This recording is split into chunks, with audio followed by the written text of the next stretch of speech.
વિદ્યાર્થી મિત્રોને મારા નમસ્કાર. મિત્રો, ધોરણ 9 ની અંદર સંસ્કૃત વિષયમાં આજે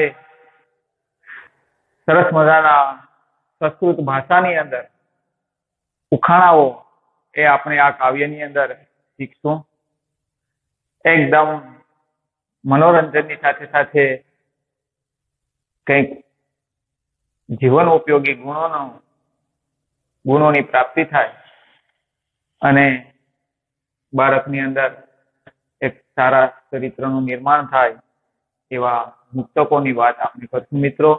તો પદ્ય 19 વિનોદ પદ્યાની એટલે કે મનોરંજક આનંદ અપાવે તેવા પદ્યો એટલે કે શ્લોકો. તો મિત્રો, સરસ મજાના ઉખાણાઓનો અભ્યાસ છે એ આપણે કરશું. પહેલા તાસની અંદર આપણે શરૂઆતની અંદર એ બે ઉખાણાઓની મુક્તકોની વાત, બે પદ્યોની વાત એ કરી ગયા. આજે આપણે આ તાસની અંદર ત્રીજું, ચોથું અને પાંચમું મુક્તક, બરાબર, એ પદ્યોની વાત છે એ કરશું. એમાં મિત્રો, સંસ્કૃત ભાષાની અંદર ઉખાણાઓ કઈ રીતે પૂછી શકાય એ શ્લોકના માધ્યમથી આપણે શીખશું. તો ઉખાણા સ્વરૂપ એ આ પદ્યની વાત કરશું મિત્રો. ત્રીજા પદ્યની શું કહે છે જુઓ કે સીમંતિની છું કા શાંતા રાજા કો ભૂત ગુણોત્તમ. સીમંતિની છું એટલે કે સૌભાગ્યવતી સ્ત્રીઓની અંદર, જે પરણેલી સ્ત્રીઓ છે તેઓની અંદર, અથવા શેથાવાળી જે સ્ત્રીઓ છે તેઓની અંદર, કા એટલે કોણ અને શાંતા એટલે કે શાંત હોય.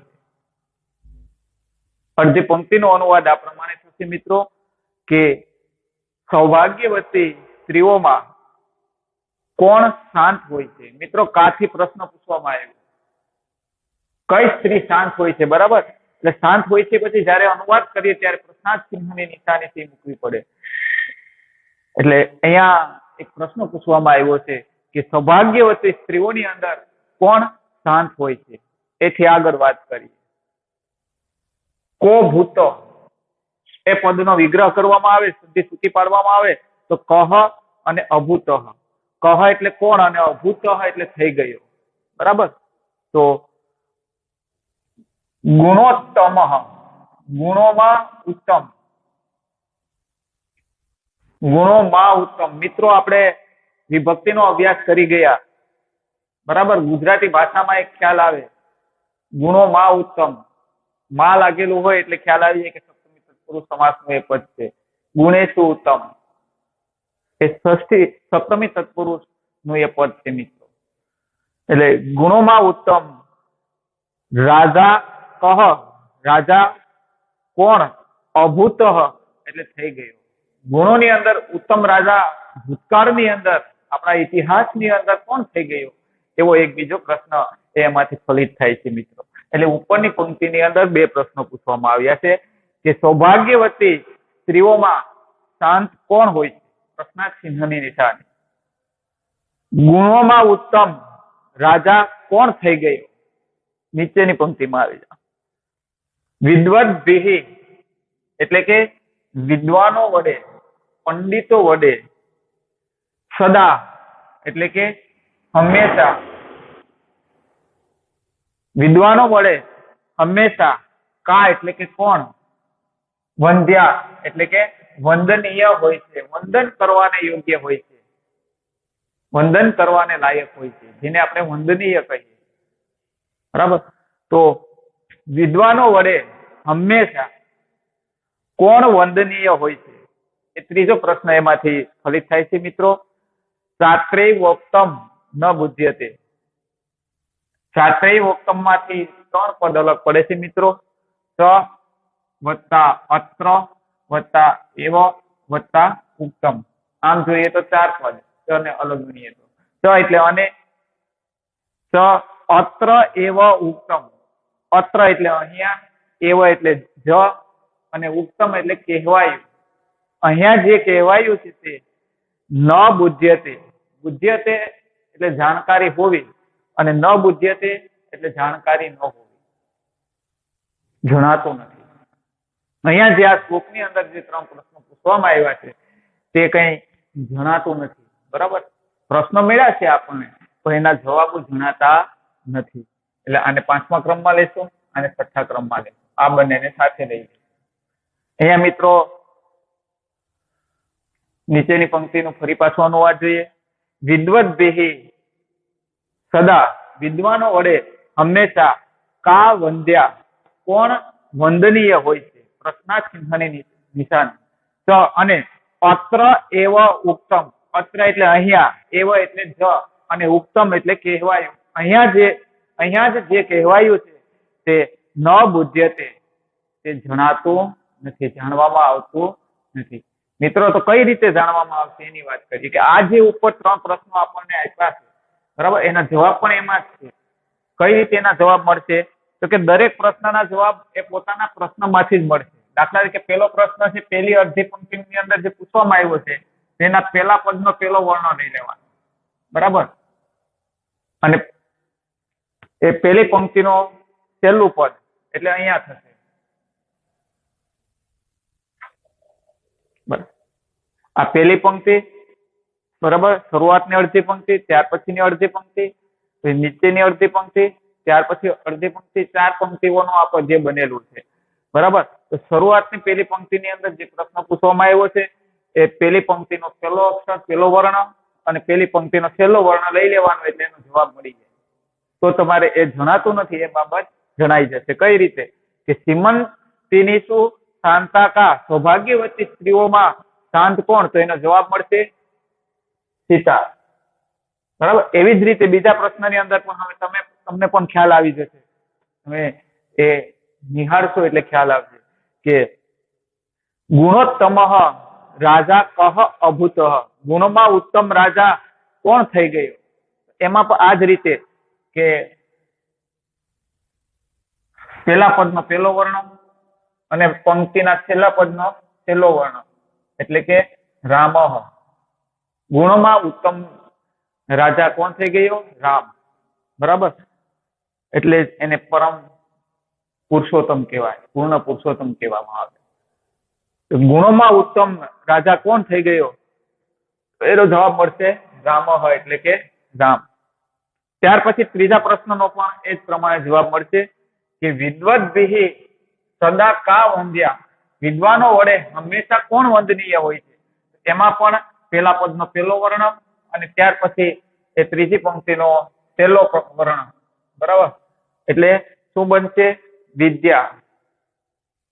વિદ્વાનો વડે વિદ્યા એ પૂજનીય હોય છે, વંદનીય હોય છે. બરાબર, કે સા વિદ્યાયા વિમુક્તયે, કે મુક્તિ અપાવે તે વિદ્યા. વિદ્યાવાન વ્યક્તિ છે એની સર્વત્ર પૂજા થાય છે. મિત્રો, પહેલાના સમયની અંદર રાજાઓ પણ પોતાના રાજ્યની અંદર ભલે એકદમ દરિદ્ર વ્યક્તિ હોય, પણ જો એની પાસે જ્ઞાન હોય, વિદ્યા હોય, તો એને એ વંદન કરતા હતા, વંદનીય હોય છે. એમ વિદ્વાન વ્યક્તિઓ પણ ને માટે પણ વંદનીય વ્યક્તિ કોણ શું હોય છે? તો કે વિદ્યાવાન વ્યક્તિ. વિદ્યા છે વંદનીય હોય છે. એટલે ત્રણેય પ્રશ્નના જવાબ આપણે આ રીતે મળે છે. મિત્રો, તો એક મનોરંજન સાથે સાથે આવી રીતે આપણે આ કાવ્યના ઉખાણા છે એ શીખવાના છે. ફરી પાછા જોઈએ મિત્રો કે સીમંતિનીષુ કા શાંતા. એટલે આપણે અનુવાદ કરીએ ત્યારે એનો જવાબથી કાઉન્સમાં પ્રશ્ન પૂરો થાય એટલે તાત્કાલિક લખવાનો. કઈ રીતે અનુવાદ કરશું? કે સૌભાગ્યવતી સ્ત્રીઓમાં શાંત કોણ? પ્રશ્નાર્થ ચિહ્નની નિશાની, અને પછી બાજુમાં એનો જવાબ લખવાનો ગુજરાતી ભાષામાં, તો કે સીતા. એ પદને કાઉન્સમાં લખવાનું. ગુણોત્તમ રાજા કહ અભૂત. ગુણોમાં ઉત્તમ રાજા કોણ થઈ ગયો? બરાબર, પ્રશ્નાર્થ ચિહ્નની નિશાની અને કાઉન્સમાં ગુજરાતી ભાષામાં એનો જવાબ લખશું રામ. ત્યાર પછી નીચેની પંક્તિમાં આવી જવા વિદ્વદ્ભિઃ સદા કા વંદ્યા. વિદ્વાનો વડે હંમેશા કોણ વંદનીય હોય છે? તો એનો જવાબ મળશે વિદ્યા. કાઉન્સમાં લખવાનું વિદ્યા. ચ અત્ર એવ ઉક્તમ ન બુધ્યતે, જે અહીંયા કહેવાયું છે તે જણાતું નથી, જાણવામાં આવતું નથી. મિત્રો એ સરસ મજાના ઉખાણા સ્વરૂપનું એ પદ્ય છે મિત્રો. ત્યાર પછીના શ્લોકની અંદર શું કહે છે કે એમની અંદર પણ કઈક પ્રશ્નોત્તરી છે, બરાબર. એમાંય કુલ 4 પંક્તિઓ છે. શરૂઆતની 3 પંક્તિની અંદર 3 પ્રશ્ન પૂછવામાં આવ્યા છે મિત્રો, અને ત્યાર પછીની જે અંતિમ અને ચોથી પંક્તિ છે એ ચોથી પંક્તિની અંદર એના ક્રમશઃ 3 પ્રશ્નના જવાબ છે આપવામાં આવ્યા છે. કઈ રીતે જુઓ કે પદ્માની એટલે કે કમળો, કદા એટલે ક્યારે, વિકાસમ વ્રજંતી વિકાસ પામે છે, બરાબર. કમળની વાત છે એટલે વિકાસ પામે છે તેના કરતા ખીલે છે એવો અર્થ લઈએ તો વધારે સારું લાગે મિત્રો. વ્રજંતી તિતહંતી વર્તમાન કાળ પરસ્મય પદ, ત્રીજો પુરુષ, બરાબર, બહુવચનનો એ પદ છે. કમળો ક્યારે ખીલે છે, સમયની વાત છે મિત્રો. કમળો ક્યારે ખીલે છે, કેવા સમયે કમળો ખીલે છે, બરાબર. એ કદાચિત પ્રશ્ન પૂછવામાં આવ્યો એટલે અનુવાદ કરીએ ત્યારે છેલ્લે કમળો ક્યારે ખીલે છે તે પછી પ્રશ્નાર્થ ચિહ્નને નિશાની.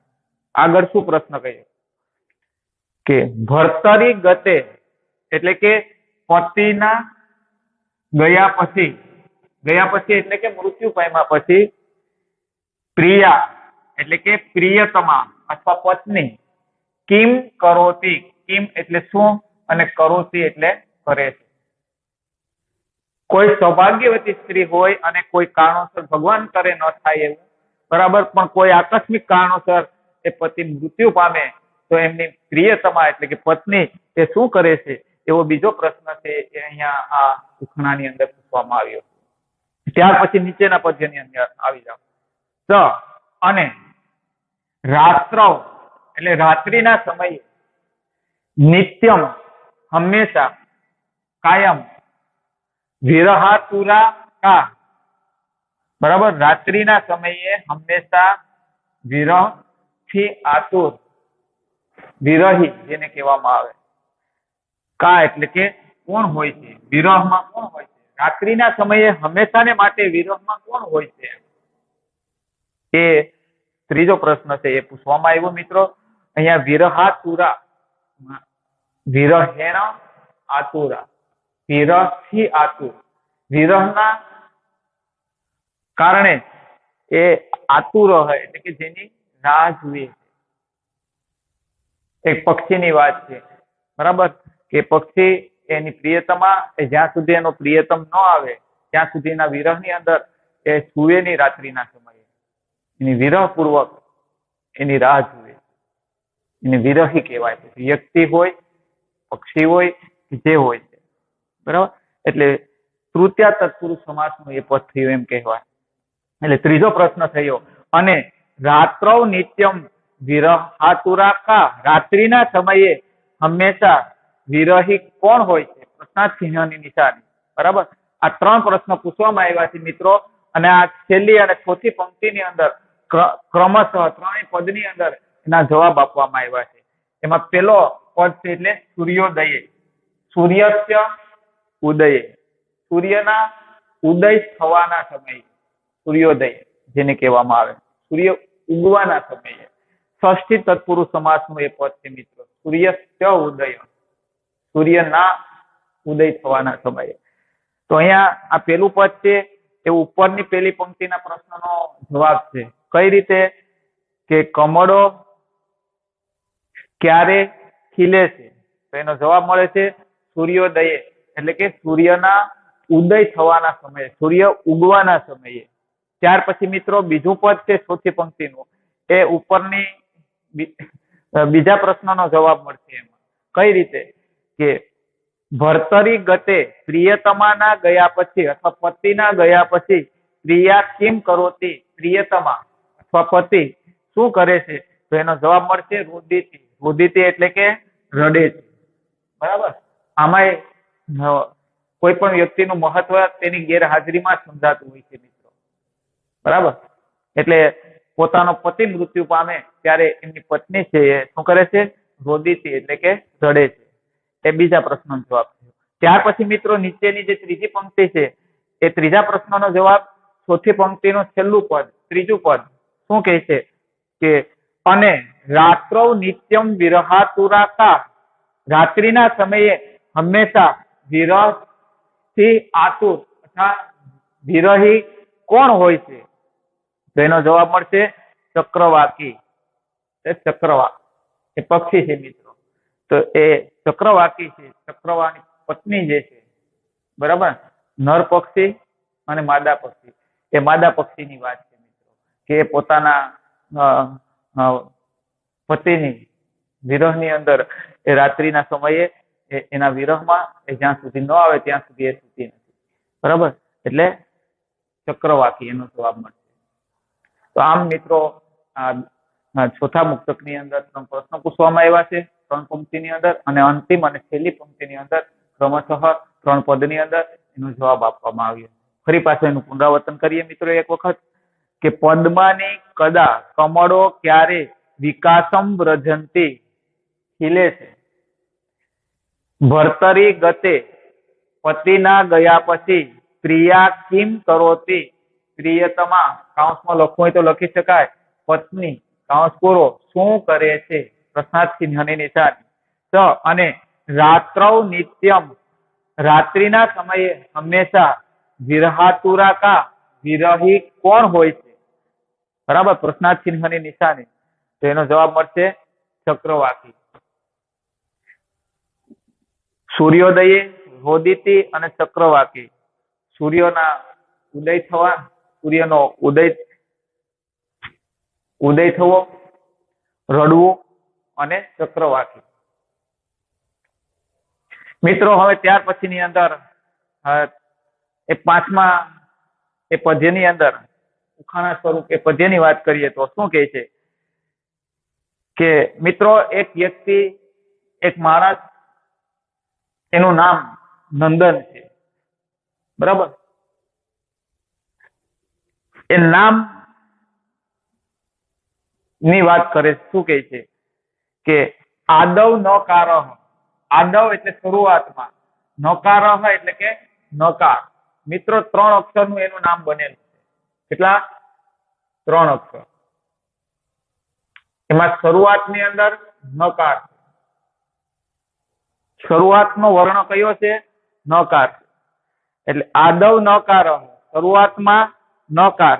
પરતો નકારઃ એટલે પરતઃ એટલે પાછળ, અને નકારઃ એટલે નકાર. પાછળ પણ નકાર. પાછળ નકાર મતલબ કે જે ત્રીજા સ્થાને જે આવે છે એ વર્ણ પણ કયો છે? નકાર છે. બરાબર? મધ્યે નકારેણ હતઃ દકારઃ, વચ્ચે, મધ્ય એટલે વચ્ચેના ભાગમાં, નકારેણ હતઃ, ન વર્ણથી હણાયેલો, દકારઃ એટલે કે દકાર છે. વચ્ચેનો જે ભાગ છે એમની અંદર નકાર વર્ણથી હણાયેલો દકાર છે. એટલે દ ને હણી નાખ્યો કોણે? નયે. એટલે આવી રીતે બને. બરાબર? આ દ ને એ ન વણે હણાયેલો છે. મિત્રો આમ તો દ છે જે વચ્ચે છે, દ એટલે દાન કરવું, દાન કરવાના અર્થમાં છે મિત્રો. દદાતી, આપવું, દાન કરવું. બરાબર? પણ અહીંયા શું કહ્યું આગળ કે એવમ, આમ, આમ એટલે કે આ પ્રમાણે ત્રય સંયુક્તસ્ય નકારઃ, 3 નકારથી જોડાયેલા. બરાબર? ત્રય નકાર સંયુક્તસ્ય એટલે 3 નકારથી જોડાયેલા. અહીંયા આ એક નકાર, આ બીજો નકાર અને આ ત્રીજો. આમ 3 નકારથી જોડાયેલા નંદનસ્ય. આ 3 નકારથી જોડાયેલું જે પદ બન્યું એ શું બન્યું? નંદન બન્યું. શું બન્યું? નંદન. એટલે નંદન નામના વ્યક્તિની અંદર, નંદન નામના માણસની અંદર ખલ્લું ખરેખર દાન શક્તિ કા, દાન કરવાની શક્તિ કા એટલે ક્યાંથી હોય?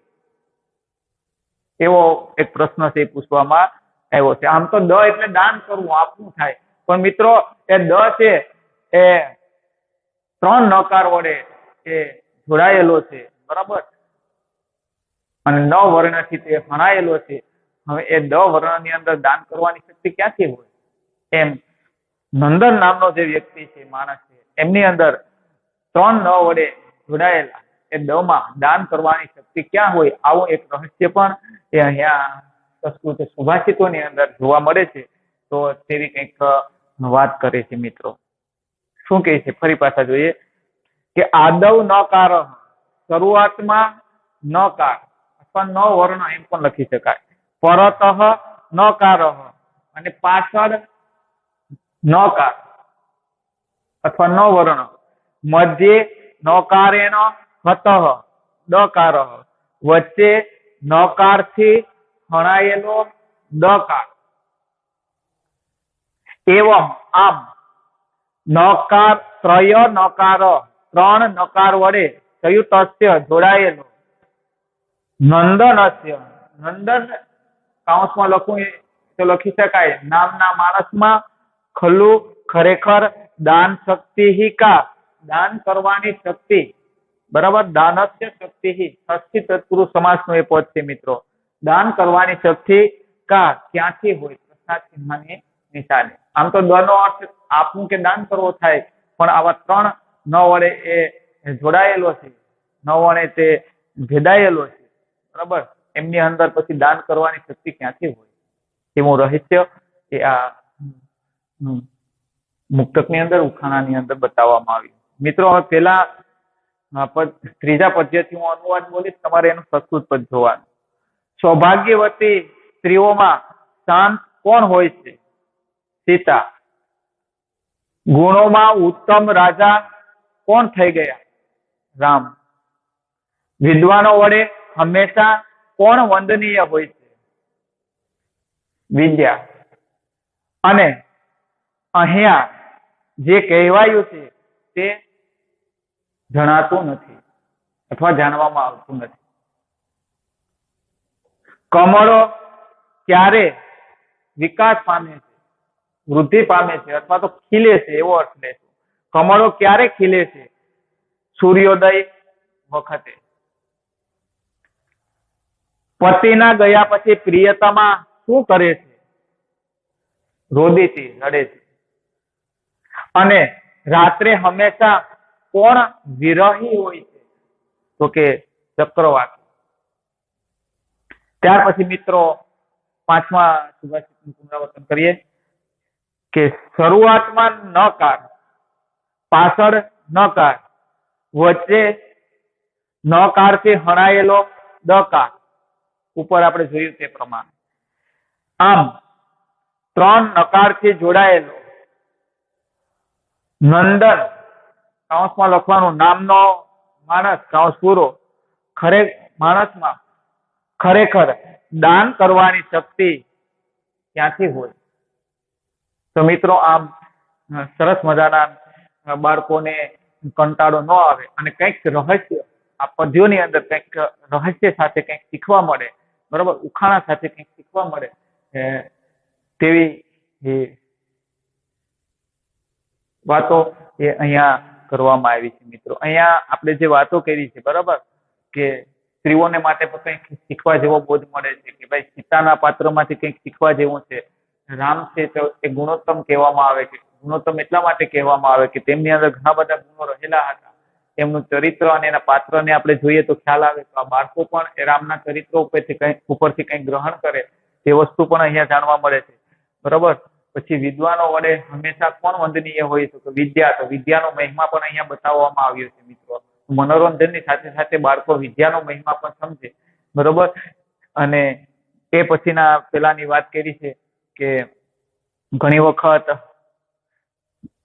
એક વ્યક્તિ છે બીજા વ્યક્તિના ગેરહાજરીમાં એના વિરહની અંદર એ વ્યથિત રહેતા હોય છે, તેની વાત પણ કરી છે ચક્રમાંથી ઉદાહરણ આપીને, બરાબર. અને કોઈ વ્યક્તિની ગેરહાજરીમાં તે વ્યક્તિનું મહત્વ છે એ વધે છે ત્યારે સમજાય છે, વગેરે વગેરે બાબતો એ આમાંથી શીખવા મળે છે મિત્રો.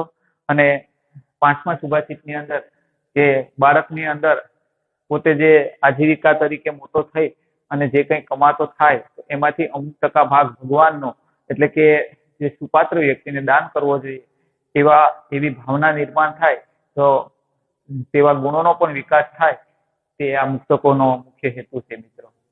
તો અસ્તુ બાકીના અંતિમ છઠ્ઠા સાતમા અને આઠમા એ મુક્તકોની વાત પદ્યોની વાત અમે પછીના તાસની અંદર કરશું મિત્રો. અસ્તુ જયતુ સંસ્કૃતમ જયતુ ભારતમ ધન્યવાદ.